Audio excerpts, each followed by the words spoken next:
Akala ni Ralph ang pagbabalik sa probinsya, bagong simula. Hindi niya alam, may magbabalik din na hindi niya inaasahan. Nabigyan ng pagkakataon si Ralph na makapagtrabaho sa bayan niyang kinalakihan. Matagal na siyang wala doon. Simula nung makapagtapos siya ng civil engineering, palipat-lipat na siya ng lugar. Kung saan may project, dun siya napupunta. Kasama niya lagi ang asawa niya si Jessica. Pero ngayon, iba na. May anak na sila. At papasok na sa eskwela. Ayoko nang palipat-lipat siya, sabi ni Jessica isang gabi. Natahimik si Ralph. Alam niya ang tama ito. Kaya naalokin siya ng mataas sa posisyon bilang area manager project engineer sa Sorsogon. Hindi na siya nagdalawang isip. Dito na tayo, sabi niya. Matagal lang dinedevelop dito. Stable na to. Masaya ang pamilya niya, lalo na ang nanay ni Ralph. Sa wakas, sabi nito habang yakap ang bata, nakita ko rin ang apo ko. Ang batang si Rain. Gwapo, makulit, pero sobrang lambing. Mabilis siyang naka-adjust, para matagal na siya doon. Isang hapon, nakita ni Ralph ang anak niya na ikipaglaro sa mga batang kapitbahay. Rain, may mga kaibigan ka na agad ah. Nakangiting sabi niya. Tumawa ang bata.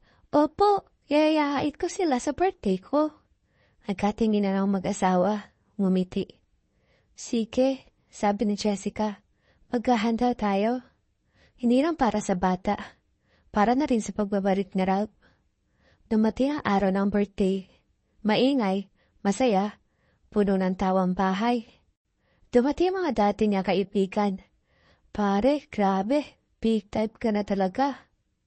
Sabi ni Tom habang may hawak na alak. Kaya nga, dagdag ni Neil, di namin nakalaing babalik ka pa dito. Ang pangiti si Ralph. Bakit naman hindi? Grabe, laki natin ang pagpapago ng lugar na to. Biglang may pumasok. Go Paul, sigaw ni Ralph. Kala ko hindi ka natarating. Ngumiti si Paul, pero may kakaiba. Parang pilit. Paano naman, sabi nito. Inaanak ko siya, diba? Nagkatinginan ng barkada. Oo nga pala, sabi ni Ralph. Pare kita. Pero bigla ka nawala noon ah. Napahamot si Ralph. Ano ba nangyari sa'yo? Tahimik si Paul. Mahabang kwento. Pero bago pa siya makasagot, Ralph, tawag ng asawa ni Ralph mula sa loob. Saglit lang, sabi nito. At doon, nagtigil ang usapan. Hindi na naituloy at walang nakapansin na yun na sana ang pagkakataon para malaman nila ang totoo. Maingay ang bahay, tawanan, inuman, sigawan, masaya ang lahat. Maliban sa isang bagay na hindi napapansin, si Paul, tahimik, mas tahimik kaysa dati. Habang nagiinuman, sa garahe, Oy Ralph, sigaw ni Neil, birthday ng anak mo, walang pick. Napatingin si Ralph sa oras. Ay, oo nga. Tumayo siya. Jess, nasan si Rain? Magpublong na ng pick. Tumapit ang asawa niya. Nasa loob siguro. Tatawagin ko na si nanay. Sige, ako nahahanap kay Rain. Umakyat si Ralph sa second floor. Rain, anak? Tahimik, walang sumasagot. Nagbuka siya ng mga pinto, walang tao. Baba siya. Rain? Wala pa rin. Biglang. Sigaw, boses na asawa niya. Matalim, takot. Ralph! Hindi na siya nag-isip. Tumakbo siya, pababa, diretso sa basement. Pagbukas ng pinto, kumigil ang mundo. Si Jessica, umiiyak, hindi makapagsalita. At sa harap niya, si Paul, naghayos ng pantalon, at si Rain, nakaupo sa lumang mesa, wala lang pambaba. Nanlabo ang paningin ni Ralph. Anong ginagawa mo? Tahimik si Paul, pagkatapos, Pare, anong ginagawa mo? Umalingaw ang sigaw ni Ralph. Wala pare, sagot ni Paul, naginginig na ang boses. Sabi niya, dudumi daw, tinutulungan ko lang. Tumahimik ka, lumapit si Ralph.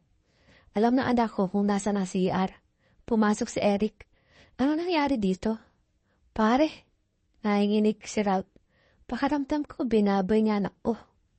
Grabe ka naman, sagot ni Paul. Wala ka naman nakita. Nakababa ang pantalon mo, kako. Tahimik. Bilang sumigaw si Jessica, umalis ka dito. Napalingon si Ralph. Hindi niya kilala ang boses na yun. Galit, malalim, bago pa kita mapatay. Tahimik si Paul at unti-unti siya lumabas. Walang pumikid. Sa presinto, tahimik si Rain. Hindi umiimik. Natatakot. Ma'am, sir, sabi ng doktor, wala pong physical signs. Parang tinusok ang puso ni Ralph. Ibig sabihin wala. Sumagot si Eric. Mahina ang kaso. Nanginginig ang kamay ni Ralph. Pero may nangyari. Walang sumagot. Pag-uwi nila, walang tao. Tahimik ang bahay. Biglang tumunog ang telepono. Si Eric. Pare, may nakita akong record. Nanlaki ang mata ni Ralph. Anong record? Yung pagkawala ni Paul dati. Humigpit ang hawak ni Ralph sa telepono. Nakulong mo siya. Parang tumigil ang oras. Child molestation. Nanabot ang tuhod ni Ralph. Lalaki rin. Saglit na katahimikan. Dahan-dahang ibinaba ni Ralph ang telepono. At doon, may namatay sa loob niya. Hindi siya sumigaw. Hindi siya umiyak. Tahimik lang. Pero sa mata niya, may ibang bagay na. Tumayo siya, kinuha ang susis ng sasakyan at umalis. Hindi na nagpaalam. Gabi na nang makarating si Ralph sa bahay ni Paul.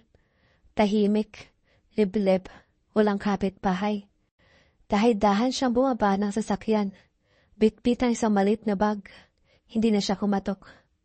Nagulat si Paul. Pare? Hindi na siya nakatapos. Bang! Isang putok.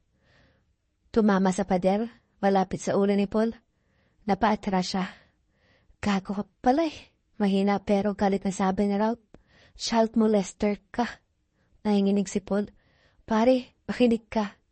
Tumahimik ka, sabi ni Ralph. Ipinagsak ni Ralph ang bag, kinuha ang baril. 3 taon kang nawala. Unti-unti siyang lumapit. Nakulong ka pala. Tahimik si Paul.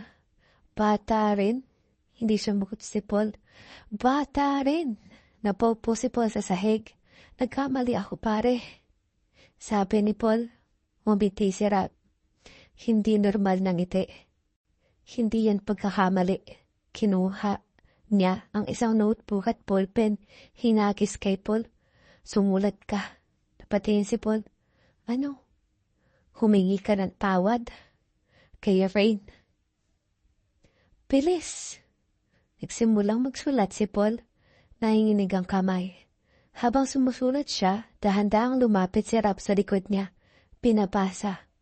Patawad Rain. Sana mapatawad mo ko sa nagawa ko. Paul.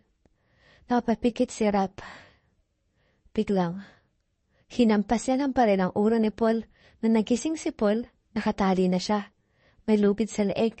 Nakatayo sa upuan. Sa ilalim ng beam. Nanlaki ang mata niya. Pare, please. Lumapit si Ralph. May hawak na cellphone. Pasahin mo to. Pakiusap, sabi ni Paul. Pasahin mo. Umiyak si Paul. Pinasa niya. Ako si Paul seryo. Isa akong child molester. Patawad sa lahat na nasaktan ko. Humihikbi siya. Pakawalan mo na ako. Tahimik si Ralph. Hindi niya alam patay na recording para malaman ng iba na may kasama siya. Ralph, ginawa ko na lahat. Tumingin si Ralph sa kanya. Walang emosyon. Hindi para sa akin to. Dahan-dahan niyang sinipa ang upuan at tuloy na lambitin si Paul. Tahimik. Walang sikaw. Walang drama. Tanging tunog lang ng lupid. Paglabas ni Paul ng bahay, parang wala lang. Pag-uwi niya, nakatulog na si Rain. Nakaupo naman si Jessica sa tabi nito. Napatingin siya kay Ralph. Walang tanong. Lumapit si Ralph, umupo sa tabi ng anak niya. Dahan-dahan yan hinapros ang buhok nito. Hindi na siya lalapit sa'yo. Mahina, halos bulong. Lumipas ang mga araw. Nabalita sa radyo. Isang lalaki natagpo ang patay sa loob ng kanyang bahay. Hinihilalang suicide. Tahimik lang si Ralph. Pero ang hindi alam ng lahat, hindi iyon ang unang beses.